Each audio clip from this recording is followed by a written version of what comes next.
I'm Rebecca King-Ferraro. And I'm Michael Sean Breeden, and you're listening to Conversations on Dance. Today we are joined by our friend Kate Penner. Kate is a figure skating superfan, so we decided to chat with her and have her give us the rundown on the sport to give us a better idea of what to be looking for during the 2022 Beijing Olympics. Throughout the discussion, we compare and contrast the sport with ballet, and at the end, she answers questions that were submitted to us by listeners via Instagram. As a note, this episode was recorded on Tuesday, February 8th. Since recording, there has been significant developments regarding drug test results from the Russian team that arose on February 9th.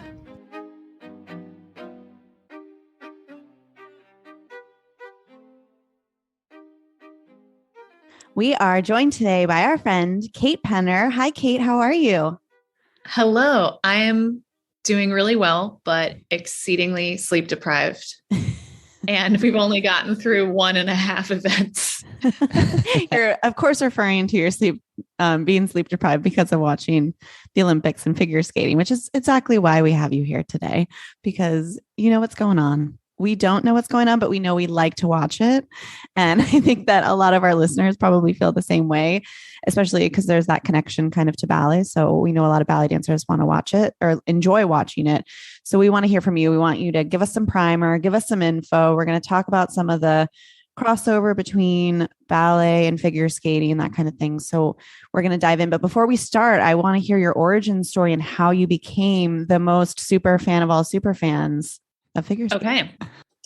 I was born in the mid 80s, which means that my critical developmental years overlapped with what's considered a golden era in American skating. So Paul Wiley, Christy Yamaguchi, Nancy Kerrigan, Tanya Harding, and even outside of that, Surya Bonali, Katarina Witt, like big names in skating, and skating being on the television every weekend, prime time, which, right. You know, we might talk about that later in this conversation, but this sport has really sort of shrunk in terms of how mainstream it's considered in the last 30 years.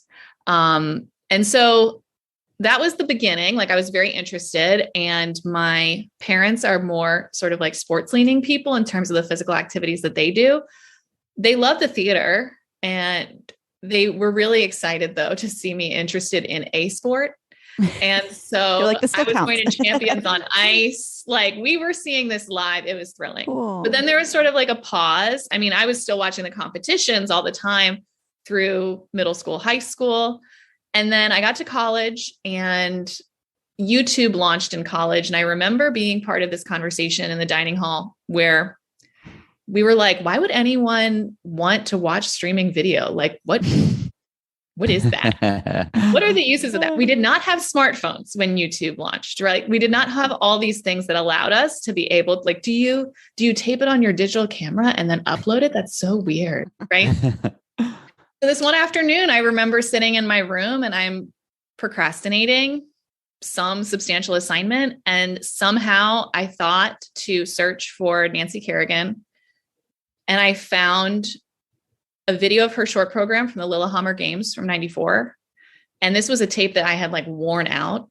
And I very quickly realized that there was this whole army of figure skating fans who had taken mountains of VHSs and digitized them. For the children listening, a VHS is a cassette tape that we used to record television shows on before we had streaming television. Even thinking of that as such a trip. Right?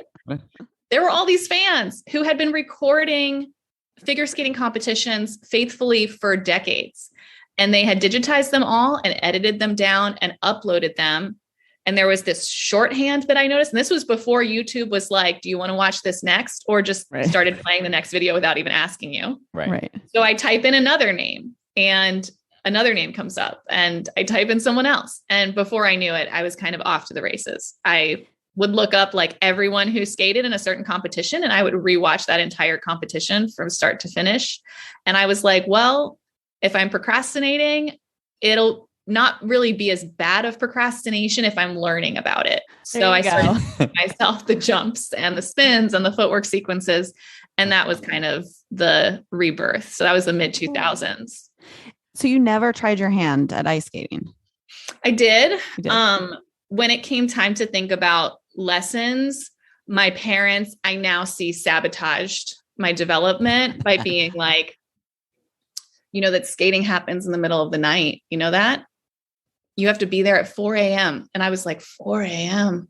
And they were like, whereas with ballet, you get to be with your friends after school. And I'm like, oh, and they're like, ballet is 3 minutes away. Skating is 45 minutes away. And so I was like, oh, okay. And they're like, and you can only pick one. And I was like, oh, okay, I think I'm going to ballet it is. stick with ballet.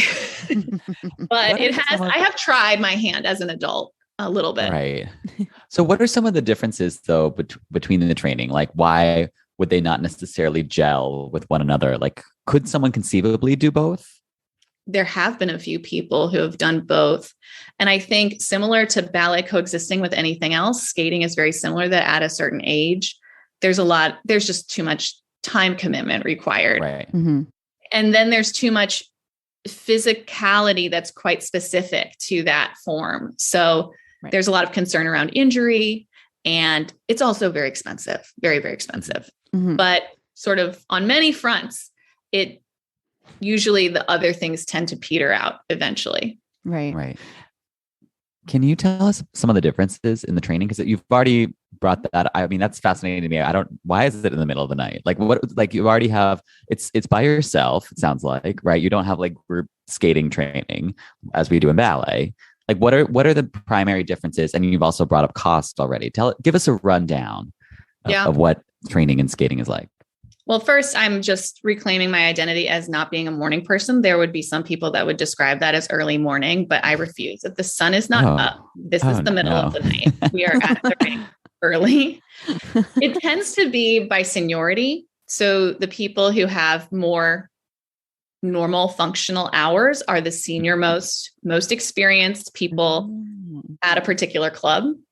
And the lower division you are, the less competitive you are, the more of a beginner you are, the further outside of the normal business hours you end up being. Wow. So that's one piece of it. And I suppose that's a bit true for ballet as well, as you move from like Saturday mornings once a week to like Saturday and Tuesday. And then we're like a Monday, Wednesday, Saturday. And then, it starts to just like hit a more normal, sustainable timing. Schedule. But ballet never happened in the middle of the night. No, thank you. Sure didn't. And I remember having a class. My earliest warm-up class was at a 7:30 school show a.m. And I was like, I could never be a skater. This is not it for me. The training the show is at 7:30? No, the company class was at 7:30 for the 9 o'clock show. Yeah. I gave myself my earliest warm-up ever in California because I was jet lagged. So just like a week or two ago, I did a 6:45 a.m. bar. It like takes my breath away. It's so early. Too many things have to move. So the athletes right now are in Beijing, which is 13 hours ahead, and they are live at East Coast prime time. So it's early in the morning for them, right? Yeah. Right. Their usual competitions are at the same time as like a performance for us. So like 6 p.m. to 11 p.m. generally spaced. And for the first half of the Olympics, and this happened in Pyeongchang in 2018 as well, they're skating at like 9:30 in the morning. And they're taking that into account as they practice in the weeks leading up. Like it's not a secret what the time schedule will be, but it is very strange. And as they're going to practice ice in the days leading up, there are various practice sessions you can go to. I mean, there are some teams who are saying, okay, I want to simulate what that's going to be like. Right. And the bus from the hotels or the lodging that they have to the rink is 2 hours about. And then there's about a 1 hour off ice warm up before you put your skates on and get out on the ice. So they are on these buses at like 4:35 a.m. getting to the rink, doing their hour warm up, then getting their skates on, and then doing a session from like 8:30 to 9:30 a.m., 8:30 to Why did they do them so dirty? Why are they 2 hours away? Are there because others? NBC, I don't know about the layout of things, but I was like, the reason we're doing it in the Odd. morning is unfortunately because of us. Right. But then Oh, after the first half of the competitions, we're going to switch to it being a normal time for them. And if I look like this, thank goodness it's a podcast, so the audience can't see me. But if I look like this now, and I've just been watching from 8:30 p.m. to like 12:30 a.m., we're about to start waking up in the middle of the night for this, Oh, wow. which is it's not new to me as a super fan, because there are regularly lots of competitions every year in Japan and China, but it's not my freshest experience. So I want to go yes. through the warm up conversation. So this kind of goes along with the training conversation, and we'll get back to that a little bit later on as well. But so you said there's an off ice warm up, there's an on ice warm up for an hour, then they're competing. So what do those like 3 or 2 segments of their warm up kind of look like, and how does that compare to what we do as ballet dancers? What's interesting to me, what was really shocking, was that we have a very ritualized style of physically preparing ourselves. It's essentially the same since we're like 11 years old onwards, right. which I suppose is the same as theirs in that they've been doing the same thing since they were 11, but we are very thorough, like very thorough. Right. And theirs is like, we're stretching, we're doing crunches, we're doing some calisthenics. And then all of a sudden we're like basically doing dry land, like double and triple axles. I mean, we're going to a single axle and then like a double axle, triple axle. You'll see pairs working lifts off of the ice, like getting their sort of balance. And that level of partnering is absolutely wild to see. That. Yeah. Yeah. And so they're working through the kinks of things, but the idea of like, you know how we have an hour and a half of class, maybe more. And then we're going into rehearsal of our particular choreography and repertoire. Right.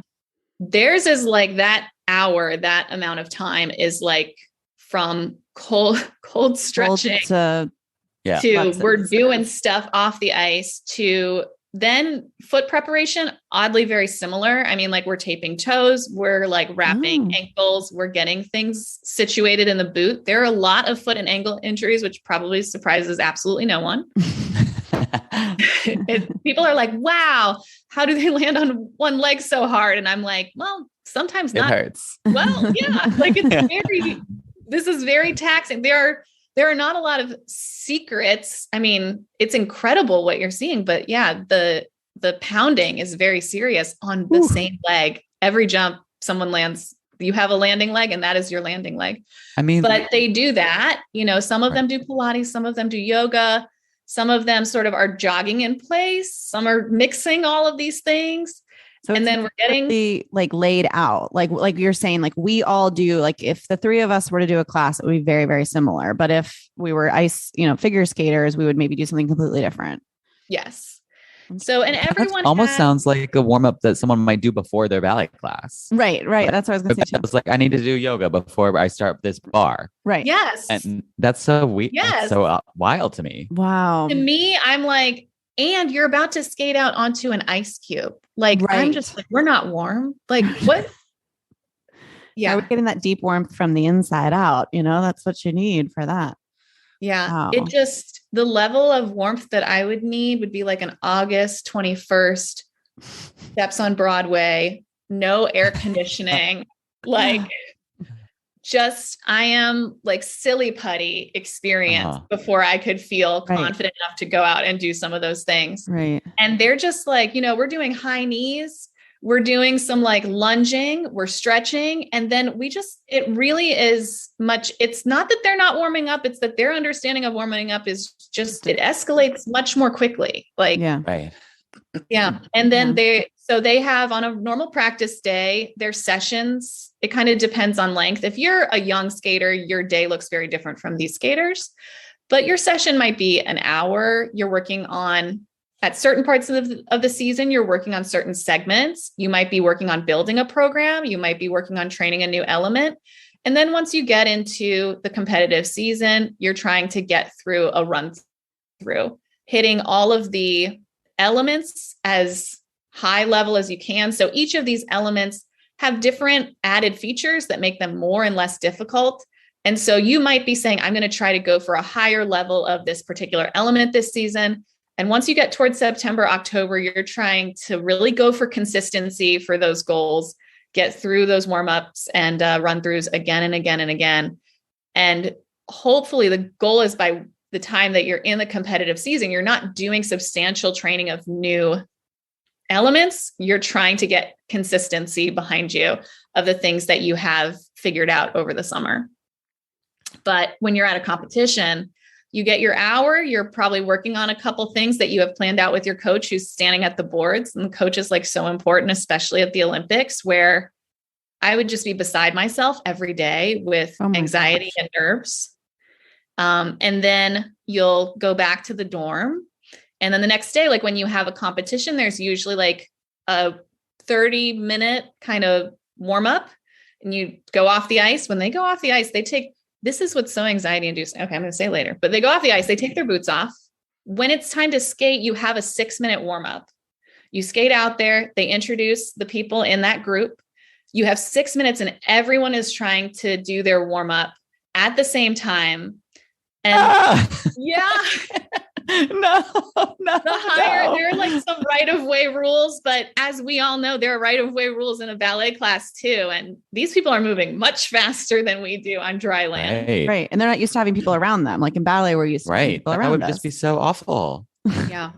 So they are trying to do their 6-minute warm-up. Everyone else is too. Then they'll leave the ice and they'll be able to skate out as the person who skates before them comes off. So you get like a little bit of time, but I've really it's very uncommon to see someone do something pretty substantial in that short 60 seconds before their program starts. They're mostly trying to be like, I'm ready. I'm ready. I'm ready. Right. I'm ready. I see like some marked jumps kind of like, there'd be like a single, like I can tell sometimes that they're marking things kind of like. We're trying to get our legs underneath us. We're trying to get on our leg.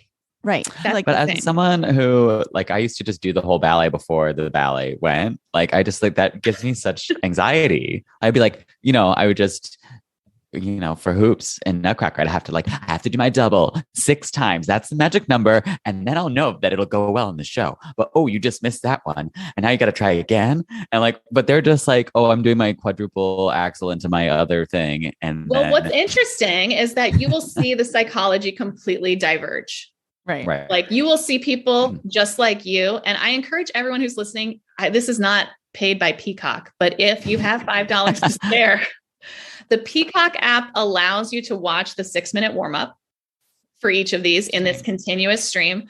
And you will see people who are like, I am here. I'm nervous. That's normal, but I'm fine. And we're going through our singles, then our doubles, then our triples. And if we're in the men's event, our quads, right? And actually, if we're in the women's event too now. And then there are other people who you can see in their face, like they are going down the rabbit hole. And it's just like, have we ever been there or what, where it's like, something weird happened or someone skated into your pattern, which is the path that you're carving as you're trying to do your element. And there are some people who are like, it's fine. I'm sharing the ice with people right now. And there are other people who are like, this is not how I envisioned. This is an omen. Yeah. Oh gosh. We have so many conversations like this, about how different people are. And we've had people on the podcast that are just so chill about everything. It reminds me of this former principal with Pennsylvania Ballet, Lily DiPiazza, who's just one of the calmest people. And I was there for her Odette O'Deal debut. And literally it's 10 minutes before the curtain came up. It was very late and I just came in to get my tickets from someone who's doing, minor work. And Lily comes over to me and wants to have a whole conversation. She was just like, oh my God, I haven't seen you in so long. Were you a vessel for her nerves? Maybe. I was, girl, I need you to go do your variation right now. Yeah. Yeah. But then she did a great show and she was so at ease. And I just it couldn't be me. I thought it was so crazy. But I'm there either in the audience or on my couch, or I'm at a debut for a friend that I know. Right. It's like, I'm beside myself. Oh, yeah. I'm just like, oh my God, the moment is here. Like, I'm not ready. Like, I'm not ready. They seem fine, but there's like, I'm in this weird space where there's nothing I can control. There's nothing I can do. That's a lie. I have a candle that I light. And this is a common practice among very intense figure skating fans. Like, we have little tchotchkes that we trot out and we're just like, whatever works. Okay. Like, I would do that for performances. You do that for other people. I love it. You're just like sending that energy over there. I love it. And, you know, you see people skate out there and they're like, they seem fine. I think whatever should be in them is actually inside me right now. There you go. Like, their vessel. I took a screenshot on my stories of watching Jason Brown skate in the men's short program. I was sitting on my couch. I had not gotten up in an hour. My heart rate was 126 beats per minute. Like, I was a mess, people. Like, it's just very high stress. But what I was saying earlier that I could not believe was, if you skate last in the skate group, a lot of people leave the ice after the 6-minute warm up and take off their boots. Nuh-uh.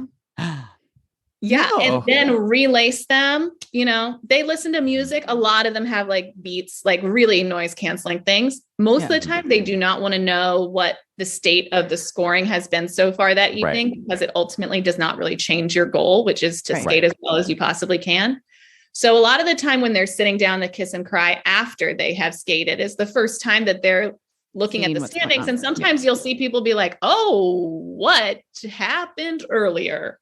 You know, as like in a good way or a bad way? Just they're just processing. Just like surprised, because you anticipate that you're going to be seeing certain names at the top of the standings and not seeing them there. And, you know, having been so tunnel vision that you weren't aware of what was going on. Right. But kind of weird because it's a pretty empty Olympics because of COVID.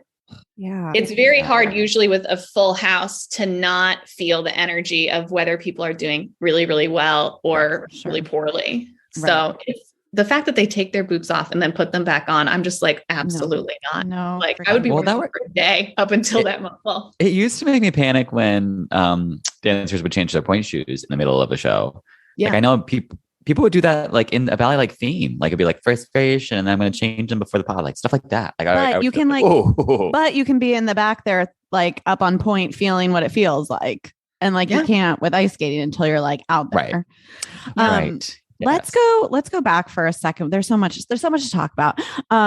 So let's talk about. We were kind of texting about this the other night when we were preparing for what we wanted to discuss. Kind of the difference in not just the actual training, but the concept of how the training is. Like with ballet, we talk to many people, right? And I don't want to generalize everybody's trajectory, but generally you start at a small school, you maybe go to a summer course, then you go to a professional school, and then you're in a company. Maybe you stop at a college along the way, right? It's kind of like that build up to increase your training. And there's a lot of opportunities once you get to summer program, colleges, professional schools to have scholarships.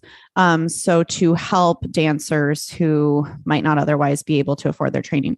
Let's talk about how that's so different in figure skating and kind of the impact that makes, Kate, like we were discussing, in some countries versus other countries.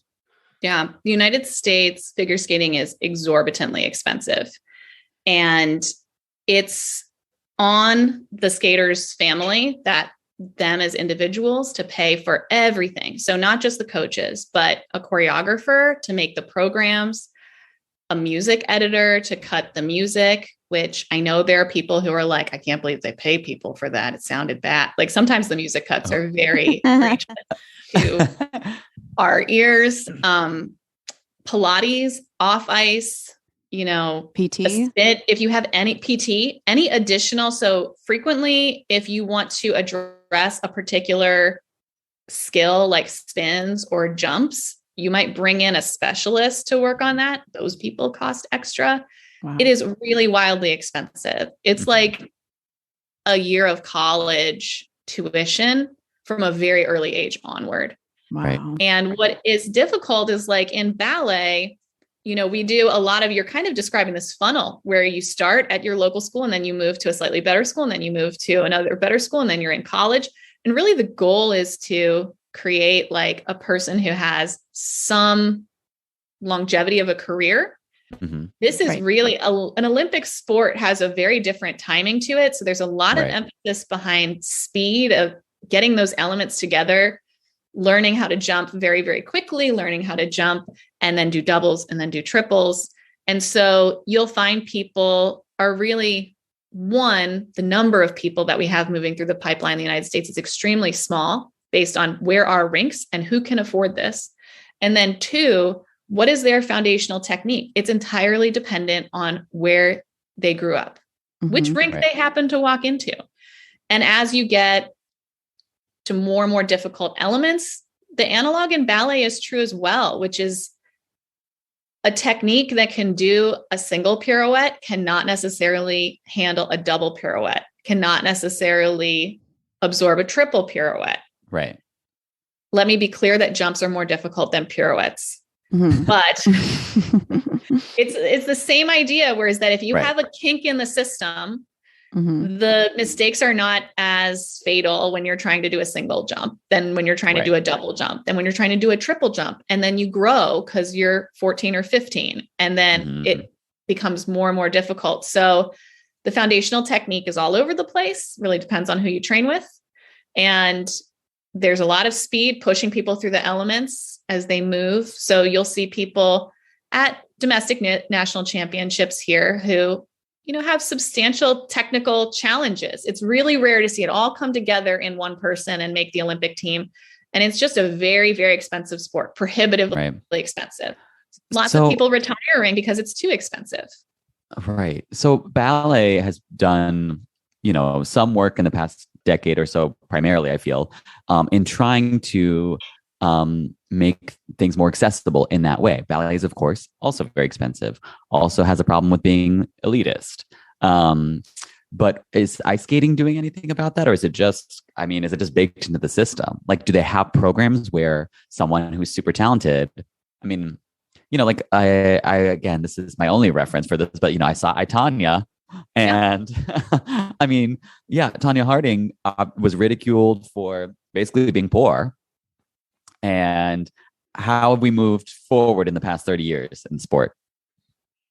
I would say there hasn't been a systemic effort, like an institutional level effort. There are small programs here and there that crowdsource and fund scholarships that try to help individual skaters.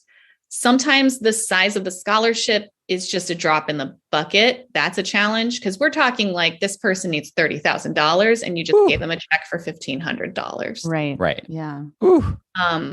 There are skaters, and it's not just the United States. You know, there are skaters who are on GoFundMe. Emergency, I need new boots in the middle of a season. Oh my gosh. And how much are boots? I never thought about that. They're around $1,000 ones that they're.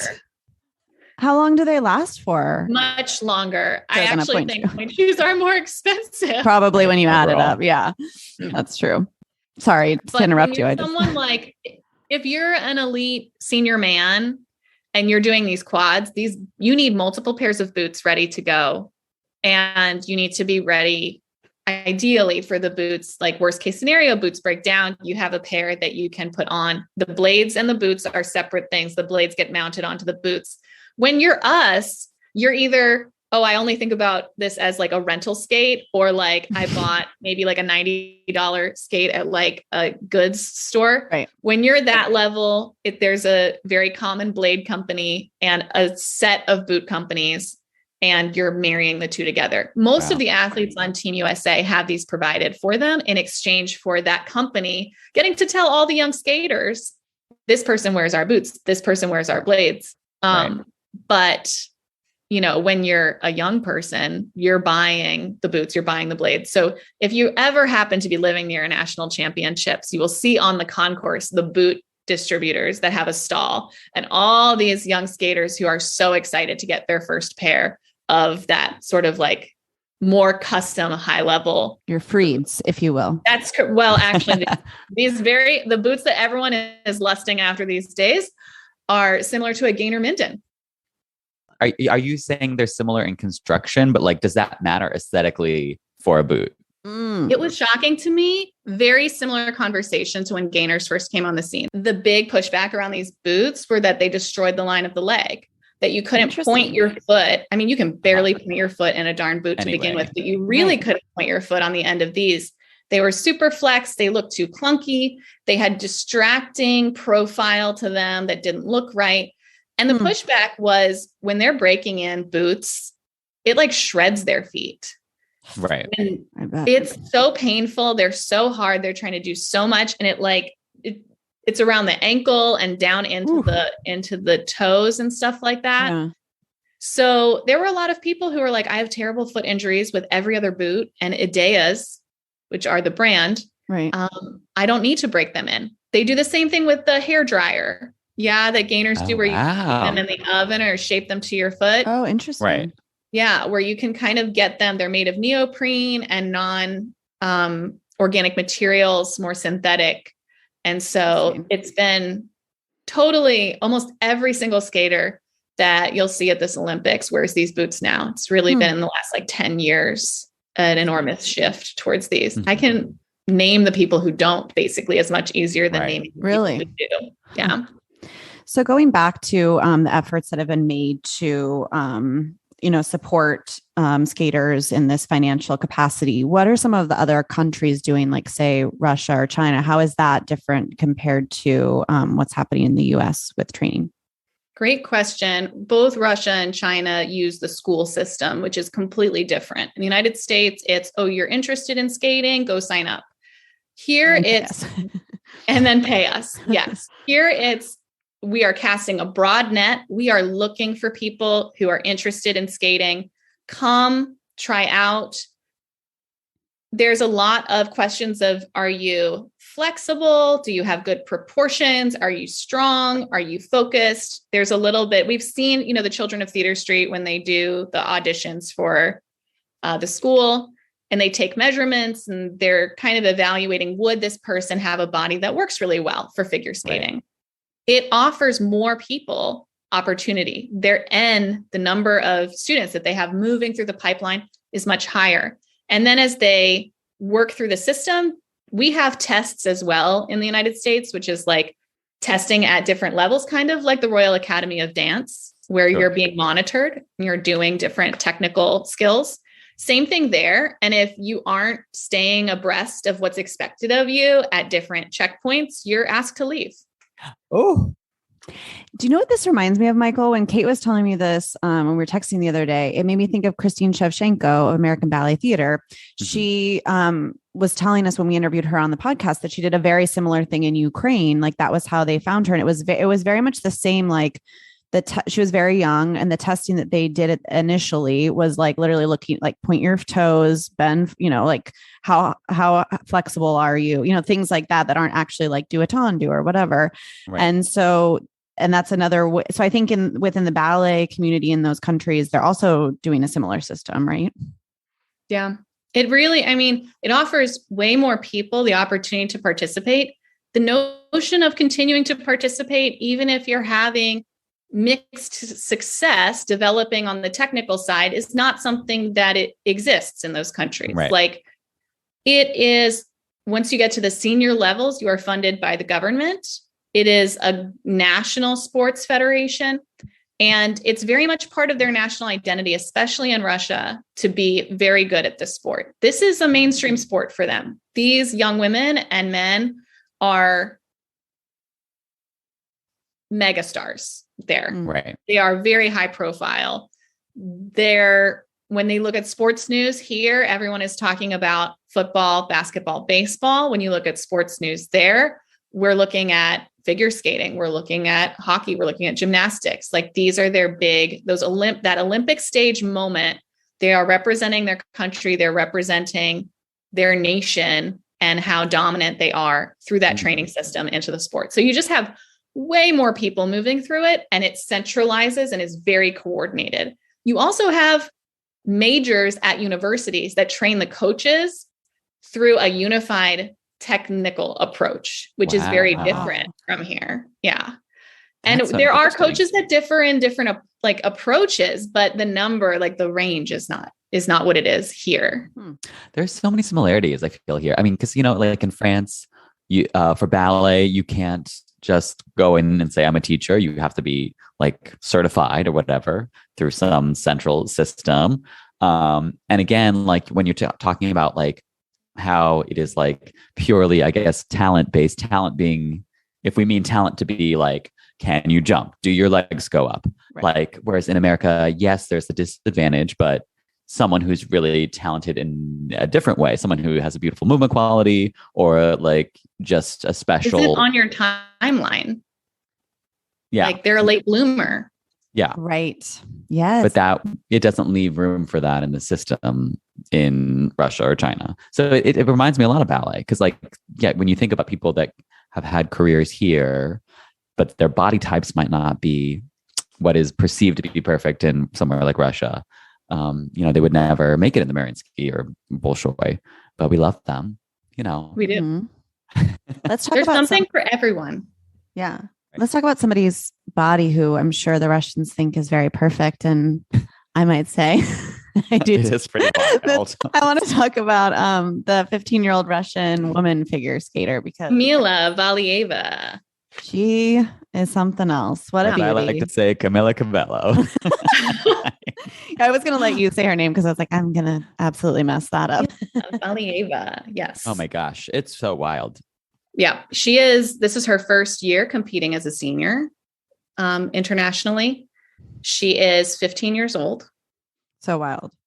The entire Russian women's team has the same coach. They are from the same school. Her name is Eteri Tutberidze.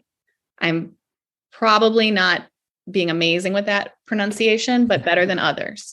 We'll just call her Eteri from here on out. And she's really like the next generation of Alina Zagitova, who was the 2018 champion. Mm-hmm. But it's very interesting to see the balletic inspired nature of her skating. And there are many skaters that go to Eteri. So skaters end up at Eteri after they have all their triples. Eteri is not someone who works with you from when you are, 7 years old or something like that. So there are a good chunk of skaters who have this very elegant sense of line, excellent, clearly like they have this proprioception that's much inherited from, taking a ballet class or learning ballet. They must learn ballet, right? And is that part of their training in Russia? Yes, but it's a very, for the purpose of figure skating flavor of ballet. Right. Yeah. And you see that hyper flexibility. I mean, that Bielman that ends up not even being a catch blade, catch boot, catch leg. And she's like, it's up to a calf on the back of the head. Half. Yeah. Right. It's really incredible. Agon who? I know. I mean, what's very sad, unfortunately, is that one of the trademarks, one of the hallmarks so what's amazing about Kamila is that she is the first female figure skater to land a quadruple jump cleanly at the Olympic Games.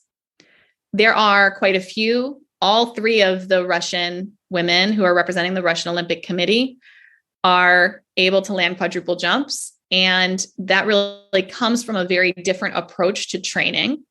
Mm-hmm. And Eteri's major focus is that if you are looking at sort of the physical trajectory of someone, the moment that they are going to be in the women's division, the moment that they're going to be able to land a quadruple jump is when they are the strongest and the smallest. And there's like this balancing of those two things. So at Russian nationals, you do not see 18 and 19-year-old skaters. You see 15, 14, 15, 16, 17. Right. They're already done by 18, you put on more muscle mass by the time you're 18, 19. The taller you get, the more difficult it is to rotate. The bigger you are, the more difficult it is to rotate. And so they sort of hit this moment where we're just drilling the technique, which some people feel great about. Other people are like, I don't love it. Mm-hmm. And Kamila, I will say, is of those skaters, she's quite incredible to watch. The jumps are big. They have a lot of ballon, that there's not even a word for it in figure skating. They just would say height, but to me, it's not height. It's like, there's actually this like timing pop that feels buoyant, right? Like a lift, right? It's like, it's like that lower abdominal lift up. Yeah. I know exactly. Exactly. Yeah. It's not just like, up into the air. Right. There's something extra happening that I really enjoy watching in her jumps. But I think, will she be here in 2 seasons? Probably not. That's so sad. I know. Right. It's very exciting though, to see it happening here at this moment. Right. Yeah. I know. I mean, Russia has a different system entirely. So this is maybe not relevant to them, but thinking about when you're talking about all the money that people pump into their ice skating careers, is there ever a payoff? Do you how famous do you have to be? Like, at what point is it like, okay, I guess hundreds of thousands of dollars that we poured into this, and now I've retired at 20. Now what? This is not a happy answer. I would say we need to be invited to be on tours. The Stars on Ice tours are not as lucrative as they once were. Champions on Ice folded in the 2000s. There are not a lot of opportunities for ice shows in the United States. There's like Disney on Ice, that kind of happens as well. So there are tours in Canada. The big tours that you would love to be invited on are in Japan, Korea, and there are shows in Russia and Europe. And to be someone who is American or in North America who's invited on there, I would need to be a world champion, ideally an Olympic medalist. I would need to have really reached like the upper echelons of the competitive platform of my sport. And then maybe I would get, the invitation to go and perform there as part of those shows. And so it's very understandable. Sometimes people get very frustrated with skaters for saying like, oh, why are they showing up to this competition so untrained or so underprepared? And it's like, oh, well, they had an invitation to do a show in Japan. You're hoping to develop a Japanese fan base because it's a very popular sport there. There's a lot of opportunity. And to your point, Michael, it's very expensive. And you're trying to figure out, what's next, or just get a little bit more exposure and a little bit more opportunity out of what is a very short career. One thing that struck me, and now we can move maybe to pairs, is that the pairs team for the US, right? I think that I'm sorry, I don't know their names. I'm terrible, but the women's skater, I think, is 30 and Alexa Knierim and Brandon Fraser. Yeah. And so would that be when I heard that, I was kind of like, oh, like, it struck me because I feel like we're not seeing anyone of that age at all. So are they like, pairs is a little different. Too old. Yeah, pairs is a little different. I will say that it's not uncommon to see someone in their 30s be in the pairs discipline. It is very uncommon to see it in the women's discipline. And even the men. So there are a few very few who are over 30, but there are a couple with pairs. And both of those skaters had former partners, and those partnerships ended for a range of reasons. Alexa was skating with her husband, Chris, who is now an assistant coach for their team. And Chris was just mentally done, really, after 2018 Olympics. And he had always just known that Alexa had an interest in continuing. And so this is not like an awkward thing for them. And then Brandon had a former partner who unfortunately had some terrible knee injuries that put a ceiling on how competitive they could really be. And they ultimately decided to conclude their partnership, and he teamed up with Alexa 2 seasons ago. That's not very long, right? For something like pairs. If you were like, hey, we've known each other for 2 seasons, we should go to the Olympics and I'll throw you over my head, I would be like, no, thanks. No, thank you. I barely know you. Wait, so I want to go back for a second. Sorry to take us off subject, but I'm just thinking, since we're talking about men now, like, why would that logic with the women not prevail for men? That like, you're better if you have less mass and you're younger, and like you'll get around more easily. Like, it doesn't seem like that's the same case for the men, or is it? Great question. And I would love to sort of get someone who does a little bit more of like human development to check this, but men tend to develop explosive power like in their late teens, early 20s into their mid 20s.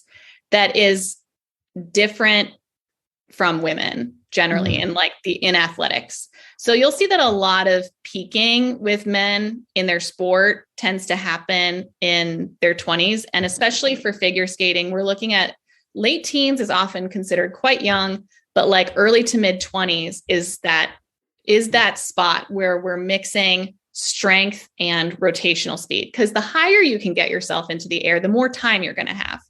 Right. So even if your body's a little bit bigger, if you can get much higher, you can rotate a bit slower and you'll get around 3 or 4 times. Right. But believe me, there are men on all these national teams who are on very strict nutritional regimens to maintain the shape of their body. There was a funny interview with Adam Rippon who talked about living on his own. He was a men's Team USA skater who was at the Pyeongchang Olympics. And he really struggled with developing a consistent quad. And right when he was like about to start really training it for the first time, they have their off season in late spring and early summer. And he was living by himself away from his parents. And he decided to do this like workout regimen. And he like totally bulked up and like showed up at this new coach and was like, look at how fit I am. And the coach was like, what have you done? Like, your upper body is now carrying all this mass that you now need to rotate. Like it needs to be, you'll notice that they don't have big upper bodies. Right. It's about the legs. Like we are really vaulting ourselves into the air. And so he always tells that story about how he like trashed his whole season because he was trying to like lose the muscle that he'd gained over that. No. Oh no. I know. But it's interesting to like think about what they're trying to achieve and what they're trying to do physically. That kind of makes me think how we talk about where women's center of gravity is in their hips versus men more in their shoulders. So how does that impact these crazy jumps as well?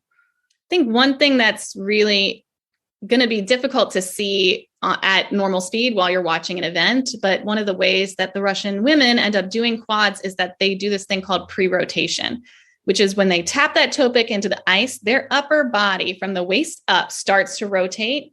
And they'll actually leave the toe pick in the ice. The other foot will leave the ice too. And they'll be about halfway around by the time that toe pick leaves the ice. And this is not something that the skating judges have yet really come down on as like bad technique, but it's certainly not considered ideal compared to someone who doesn't do that. It's like a little. But one of the challenges, it is technically a cheated takeoff, but it's not something that we deduct for. We do deduct for cheated landings. So the blade, whatever direction it was facing when we took off, that's where it needs to be. It needs to be a whole rotation when we come back down.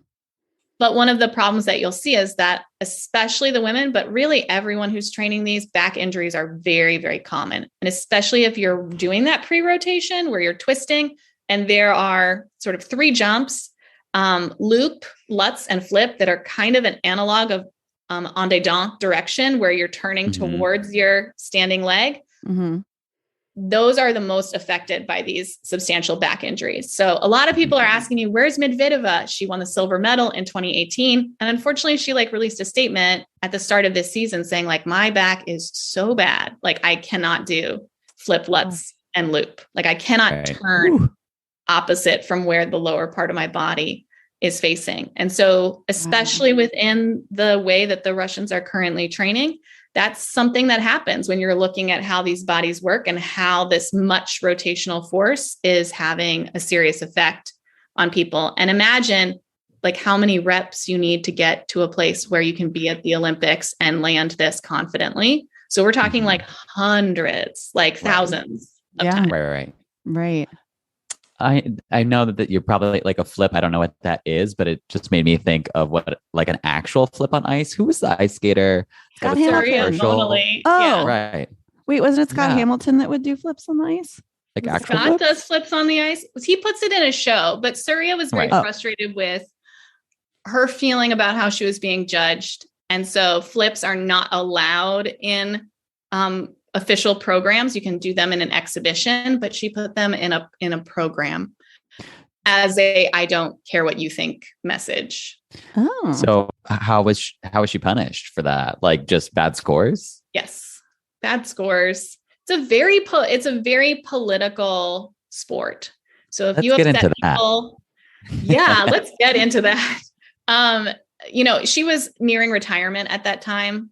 There were right after that, there were a lot of injuries, but certainly that was sort of like a big, I'm tanking my score. I know I'm tanking my score. I don't care about what you think. And then at the end of the program, she finished facing the audience instead of the judges. So she faced with her back to the judges. I know.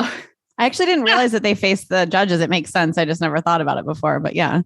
Yeah. If you're facing away, it's usually like it's tasteful choreography, right? It's intentional.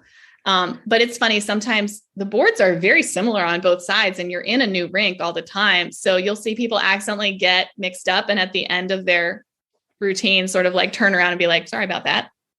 You're right here. Funny. But yeah, she really, it hit her scores. And in general, when you do things, say you're in the middle of a competitive career, if you do things and you act out that way, you are, less likely to get opportunity. So that's assignments to competitions. Your federation sends you to a competition, chooses to send you to a competition. So when you're looking at the season generally goes from August, September start to a series of international events, October through December.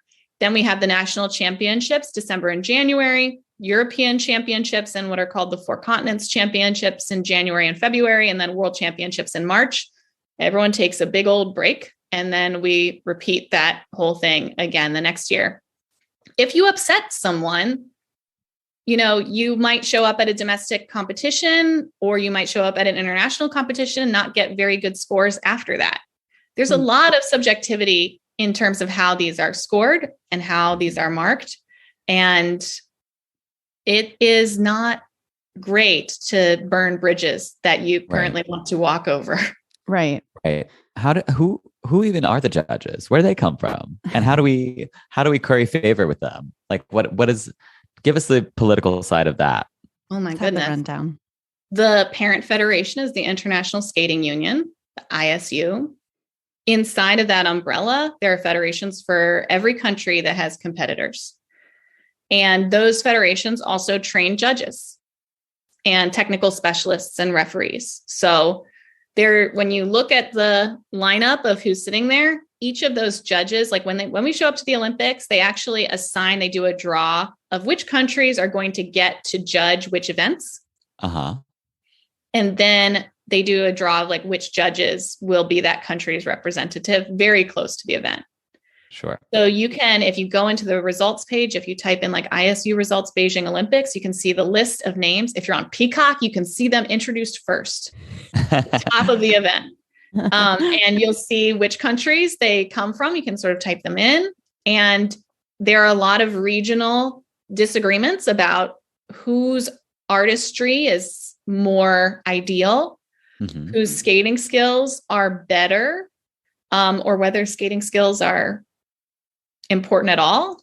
When I mean skating skills, I mean deep plie. I mean use of the edge of the blade. So like as if you're skiing, but on ice. So like deep plie and pushing into the edges and things like that. And so you'll see people really represent, obviously, expectedly, judges from the United States will be very favorable to an American skater. Judges from Canada will often be very favorable to an American skater because there's this like North America energy happening. Yes. And similarly, you will see very similar regional attitudes around what is a good program and what is not between Ukraine, Russia, Russian Olympic Committee, because they're not allowed to have their flag at the games still.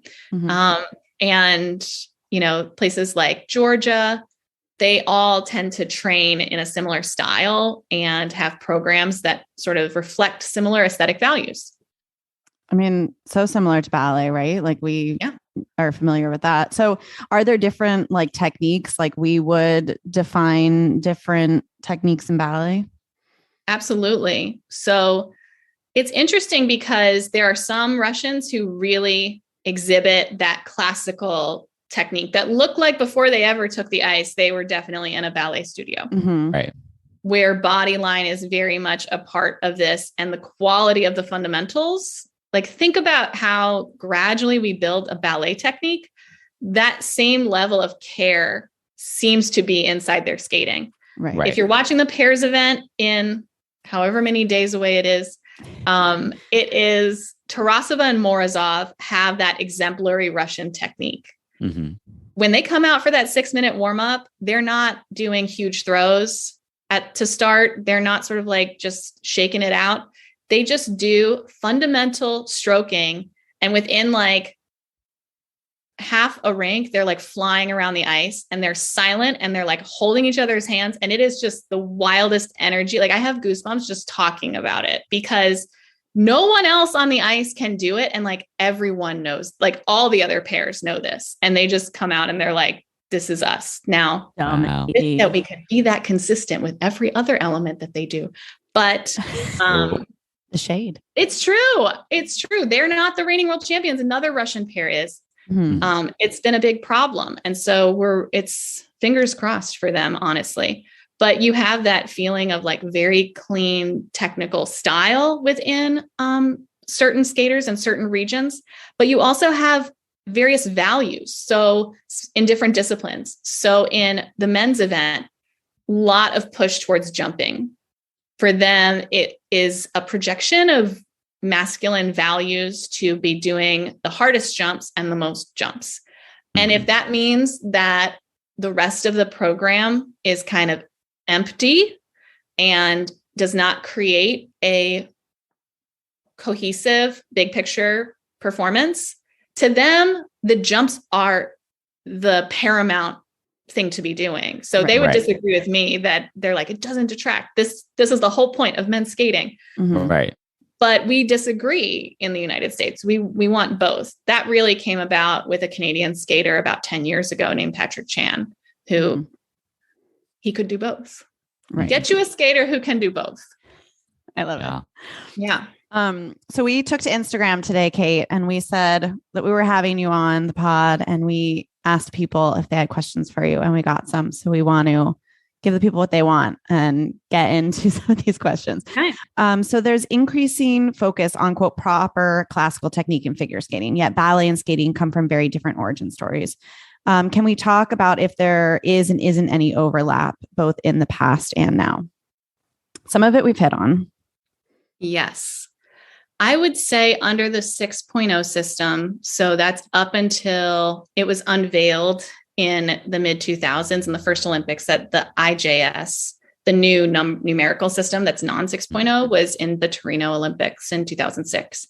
But in the 6.0 system, especially through the 90s, there was just a lot more space in a program for you to experiment with choreography. There were some requirements that I was sad. Well, I had mixed feelings about a spiral sequence where you hold a position and you're holding an edge of your blade and you're carving it out. And so many of the iconic moments that people think about when they think of figure skating, like Michelle Kwan holding this like inside edge spiral with that leg out at the crescendo of the music, that is not a program requirement anymore. And so like, I miss it because those were the high moments, but like, I don't miss seeing people who couldn't do a good spiral, do a spiral, right? Like, thank you so much. Yeah. But there's not an opportunity for them to do it if they want to. Karen Chen has a lovely one for the United States, but it's literally like the requirements are so packed that she can not really hold it. She has to go do the things that she's required to do. Right. And I would say in the 6.0 system, we saw a lot more of ballet and figure skating being hand in hand. And unfortunately, when the IJS was unveiled, it codified how to get points or how you can be deserving of points. And so one of the things that unintentionally did, because I don't think it was anyone's hope that this would happen, but unfortunately it did, was when they were describing what makes step sequence choreography difficult, it's moving your legs and your arms and your head in line with the music, which to us is port de bras, épaulement, and then like whatever the step is, right? And that is clearly what they meant. but they wanted to just talk about it in general language. Now, for a while, we have windmill people. So they're like, you want me to move my arm? Like, okay, I'm going to move my arm. And it's just like, oh, got a big old open hand on the end of it. There are no, like, there's no fingers. There's not a common vocabulary around where should the arms be? Where should the head be? So you'll see people who still borrow from ballet, but because what's considered good just means move your arms and your head in time to the music, like you don't know what you're really going to get. And so over the past like 15 years, we've really seen people just like move away from ballet if they felt that that was too restrictive. Right. And it's now we're moving our arm and our head and our leg at the same time. But is it pointed? Is it stretched? Is it turned out? Is it behind us? I mean, granted, I will say everyone's always asking, like, why isn't the leg behind them?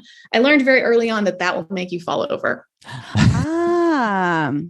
That is a heavy boot. That's a heavy leg. We've got to use it to control the blade. Yes. So arabesque it is. Arabesque, but also Camila, her arabesque is gorgeous.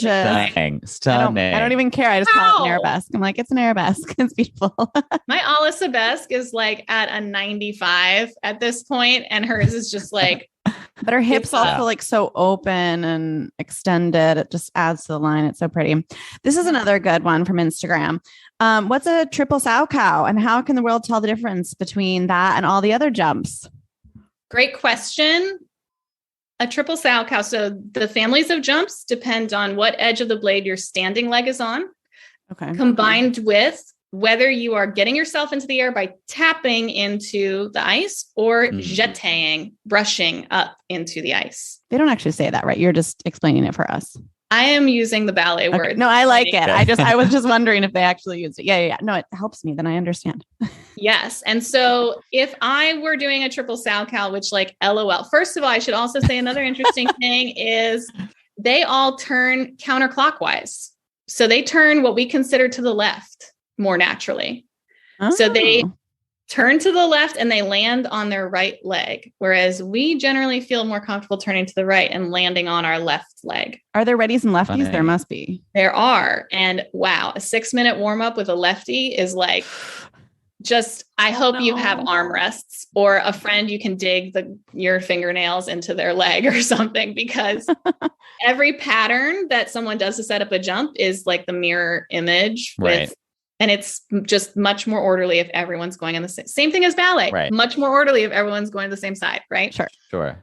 So a triple sow cow is if I'm a ballet dancer, so I'm going to be turning to the right over my right shoulder. I'm standing on my right leg. My left leg is actually in front of me and it's going to jeter in front of me, scoop me up. And I'm kind of feeling like an en dehors feeling because my legs with my left leg in front of me, standing on my right leg, I'm turning towards the opening of my legs. I'm not turning against my lower body. So that is, and then I rotate 3 times and then I land on my left leg. So that's what a triple sow cow is. You switch legs because you start on your right and then you land onto your left. Okay. Sure do. So it's a jeté entry and you'll see the foot really brush hard in front of the standing leg. Okay. All right. Love it. Another question that I really, really loved was why don't they ever spot? This person says, my family always asks me, and I certainly do not know. Great question. So funny. I have a theory, which I have checked with one skater who said, that sounds right. And I was like, okay, then I'm right. Verified. I know, right? There was actually one skater who did. And what's interesting is that I think our rotational speed in pirouettes is still much, much slower than theirs. Yeah. And so yes, our brains are still very much using our vision for balance at the rotational speed that we use in pirouettes. So keeping our field of vision still for as long as possible allows us to keep from getting dizzy. Right. There is some threshold beyond which when you are spinning that quickly, your brain stops using your eyes for balance. So it's like, stuff is getting weird. I will check back in when you stop doing this to yourself. Right. So it's really like when they're spinning really fast or when they're jumping and rotating, like they often have their eyes closed or they're staring at their hands, which are also spinning with them. So you'll see them like when they go to do a catch foot into a Bielman or when they're jumping, you'll see them kind of like looking up, and they're just not, their brain is not really using their visual field for balance as much. And then it'll check back in when they actually land it. So much of these jumps, rather than about it like being connected to the ground, like we are in a pirouette and needing to maintain that balance through every single rotation, your energy is really put into the takeoff and the timing of that takeoff and the angle that you're entering the air and then the landing. Oh, so fascinating. I know. One other thing I was thinking recently, Kate, is it new that they put their hands over their head when they do jumps now? I'm seeing a lot of hands overhead work and I love it. Yeah, it's a rip-on feature. Oh. Yeah, okay. A little eponymous here. So Adam Rippon, actually, let's really dive into this origin story for 1 minute. Brian Boitano had a Tano Lutz, which was one hand overhead. And this was considered the eminent feature of, elevated men's skating from 1988 onward. And so Adam Rippon was training with Brian Boitano's competitive rival from, at this point, 20 years ago, named Brian Orser, who is based in Canada. And he was training a Tano Lutz. His jump that he always liked the most was the Lutz. So he was doing a Tano Lutz. And then he was like, it honestly felt like really weird to be doing a Tano Lutz with my coach being Brian Orser. So I decided, let me see if I can just put both hands over my head, and it became a rip-on Lutz. And then as part of the code of points, which is the different rules about how to gain credit in the scoring system, to get more points in terms of the grade of execution, because each element that's performed has a base value and then gravy on top, or deductions if it's bad, gravy on top. That's what the judges decide, how much gravy, once the technical caller says that's what the step is. If you put both arms over your head, that is considered gravy. We get some extra points there. So it is a rip-on variation. So rip-on axle, rip-on loop, rip-on salchow, rip-on flip. I love it. People tend not to call it that, but if you say it's a rip-on Lutz, they'll know what you're talking about. Unless you're talking to a non-figure skating fan, which is confusing. Why would you do that? I want to bring up just one last thing. This is going to be the last thing because we've gone over time. This is so interesting. I just wanted to bring up for us all to discuss. So you're talking about Peacock, Kate, and I texted you that I did my first journey into figure skating this year on Peacock because I hadn't recorded anything. And it had no commentary. And I was watching, I was like, I don't know what I'm looking at. I had no frame of reference. I didn't know if it was good. It was almost like a bizarre feeling because I had never thought about it that way. You're just so used to hearing commentary. Right. And so now I'm recording it and then getting the commentary. And now that I've gone from nothing to more, I find how enriching it is. So my question I pose to you guys is, do we think that's something that could potentially be interesting for ballet? Not in an actual performance situation, but when we're talking about, digital dance and all of that we've moved into recently, do we think that there's a place for that? Because I'm looking at figure skating as someone who's watching ballet and has no idea what they're looking at, knowing they like it, but don't really know why, Right. I think there's a sign that people are interested in hearing the backstory of individuals' experiences to that moment where they're performing something.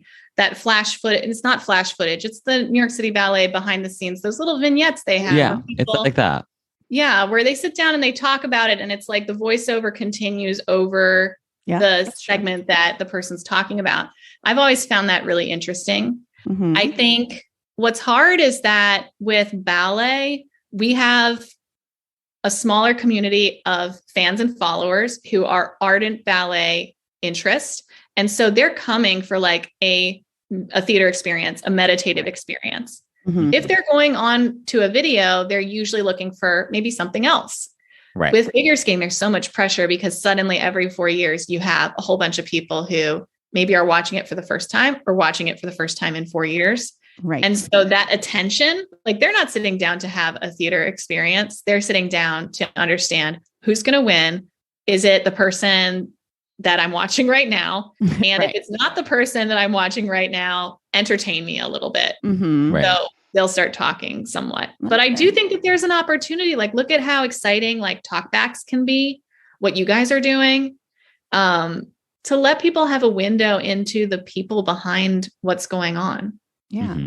And I just think like even the specific things that are happening, right? Like in the moment, other than just like the story of the individual, which is things that we do, but then also, I mean, we have had moments on the pod, like when we were talking with Megan Fairchild, she was talking about specific moments and theme and variations. Then it would be great to have a visual reference to that. I don't know, Mikey, what do you think?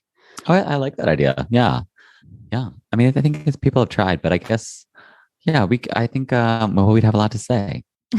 Is it for us? Maybe it's for us. Yeah, Maybe it's for us. Career transition for COD. No, I'm kidding. Yeah.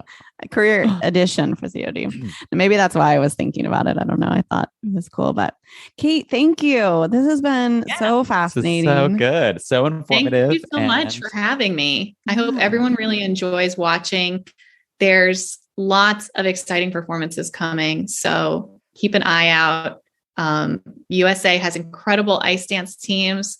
Really wonderful performers in the women's discipline. And I'm excited to see pairs as well. Like, it's one of those times where I'm just like rotating between the flags that I'm waving. So that's what's exciting about being a figure skating fan too. You have people from all around the world that you just want to show up and do really well, have that capstone moment that they've been working so hard for so long. It's so fun. Well, thank you, Kate. We appreciate it. Good to see you as always.